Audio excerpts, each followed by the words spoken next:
Messi நிகழ்ச்சியில் நடந்த கலவரத்திற்கு இந்திய கிரிக்கெட் அணியின் முன்னாள் கேப்டன் கங்குலியே காரணம் என விமர்சனம் எழுந்துள்ளது. உலகின் மிகச்சிறந்த கால்பந்து வீரர்களில் ஒருவரும் 2022ஆம் ஆண்டு உலகக்கோப்பையை வென்றவருமான அர்ஜென்டினாவின் லியோனிஸ் மெஸ்ஸி இந்தியாவுக்கு சுற்றுப்பயணம் மேற்கொண்டார். கோட் இந்தியா டூர் 2025 என்ற பெயரில் நடைபெற்ற நிகழ்ச்சியின் முதற்கட்ட நிகழ்ச்சியில் மெஸ்ஸி கொல்கத்தா சென்றார். கால்பந்தாட்டத்தை கொண்டாடும் கொல்கத்தா ரசிகர்கள் மெஸ்ஸியின் வருகையை பெரிதும் எதிர்பார்த்திருந்தனர்.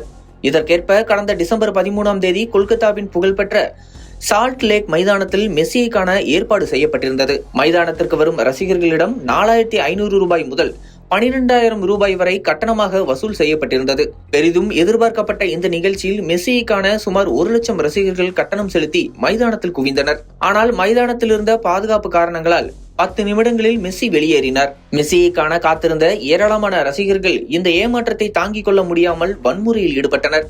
இந்த சம்பவம் இந்தியா முழுவதும் பரபரப்பை ஏற்படுத்தியது.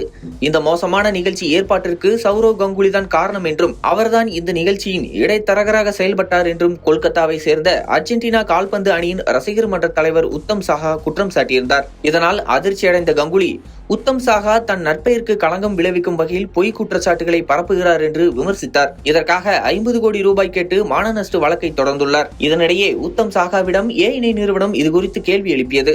அதற்கு பதிலளித்த அவர், கங்குலி சிறந்த வீரர் என்பதில் எந்த சந்தேகமும் இல்லை, நாங்கள் அவரை மதிக்கிறோம் என்று கூறியுள்ளார். அதற்காக கால்பந்து மைதானத்தில் ஒரு தவறு நடந்தால் அது சௌரவ் கங்குலியாக இருந்தாலும் சரி, வேறு யாராக இருந்தாலும் சரி, யாரையும் சும்மா விடமாட்டோம் என்று கூறியுள்ளார். இந்த சம்பவத்திற்கு கங்குலி காரணமாக இருந்துள்ளார் என்பதால் தான் அவரை விமர்சிக்கிறோம் என்றும் அவர் தெரிவித்துள்ளார்.